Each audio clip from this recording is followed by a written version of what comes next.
Mudik dilarang namun wisata dibuka. Dikutip dari CNN Indonesia, pemerintah secara resmi telah mengumumkan bahwa adanya pelarangan mudik dalam rangka menjelang perayaan Hari Raya Idul Fitri. Usai diumumkan pemerintah, larangan mudik lebaran dituangkan dalam Surat Edaran Kepala Satgas Penanganan COVID-19 nomor 13 tahun 2021 tentang peniadaan mudik pada bulan Ramadan dan Idul Fitri pada tahun 1442 Hijriah selama 6-17 Mei 2021. Melalui surat edaran tersebut, pemerintah dengan tegas melarang masyarakat melakukan kegiatan mudik lebaran. Yang menjadi perbincangan menarik ialah mudik dilarang tetapi wisata dibuka, di mana pemerintah memberi opsi membuka tempat wisata lokal. Hal ini bertujuan untuk mengakomodasi kebutuhan masyarakat mendapatkan hiburan, mengatasi penyebaran COVID-19 sekaligus tetap menjalankan roda perekonomian bukanlah perkara mudah.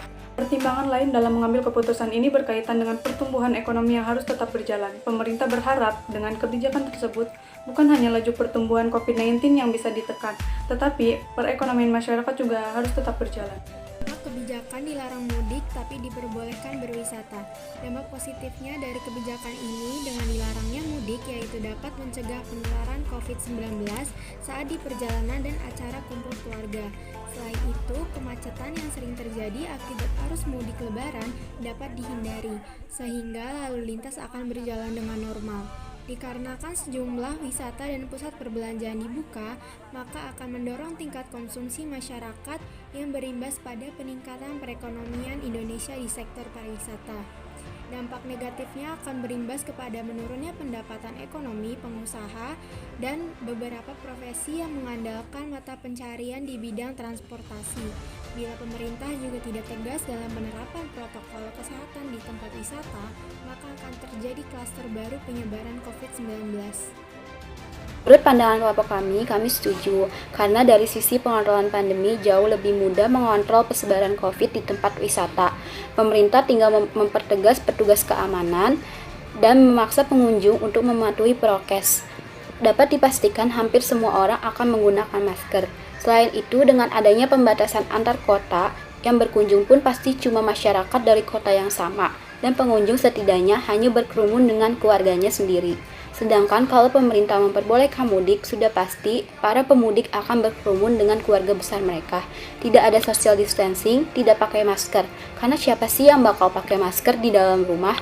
Selain itu, resikonya juga besar, karena pemudik akan bertemu anggota keluarga dari berbagai usia, terutama yang berusia tua. Ingat, mortality rate COVID pada orang berusia tua adalah 10%, bukan lagi 2%, yang artinya 1 dari 10 orang tua yang tertular akan meninggal dunia. Ingat juga kalau fasilitas kesehatan di kota-kota kecil masih jauh dari kata cukup. Hanya butuh satu karir COVID yang lolos dan satu keluarga atau bahkan satu kampung dapat terkena bencananya. Selanjutnya saya akan melanjutkan argumen mendukung dengan dilarangnya mudik dan diperbolehkannya berwisata. Mengapa demikian? Hal ini tentu dilihat dari sisi perekonomian. Pada awal terjadinya pandemi pada tahun lalu, Indonesia sudah menerapkan lockdown dan sudah terbukti lockdown tidak efektif untuk mencegah penyebaran COVID-19 ini. Nah, sehingga menimbulkan matinya perekonomian. Nah, maka dari itu, dengan maksud dibukanya pariwisata ini agar kembali memutar pergerakan roda perekonomian Indonesia. Memang sih ada peluang penularan di tempat wisata, tapi hal tersebut bisa diminimalisir karena tempat wisata adalah ruang publik sehingga lebih mudah mengaturnya. Di sisi lain juga, dengan dibukanya wisata merupakan salah satu bagian usaha dari pemerintah, yakni selain menekan angka penyebaran COVID-19 ini, pemerintah juga kembali berusaha menghidupkan roda perekonomian Indonesia yang sempat mati. Nah, yang sempat mati kurang lebih 1 tahun ke belakang akibat pandemi, sehingga menimbulkan kerugian bagi para pengelola tempat wisata maupun para warga sekitar yang ikut mencari mata pencariannya di sekitar tempat wisata. Bahkan ada yang sampai bangkrut atau gulung tikar karena sepinya pengunjung di masa pandemi. Nah, oleh karena itu pemerintah harus mengambil langkah konkret atau tindakan dan tidak bisa hanya menunggu sampai pandemi usai, karena tidak ada yang tahu kapan pandemi ini selesai.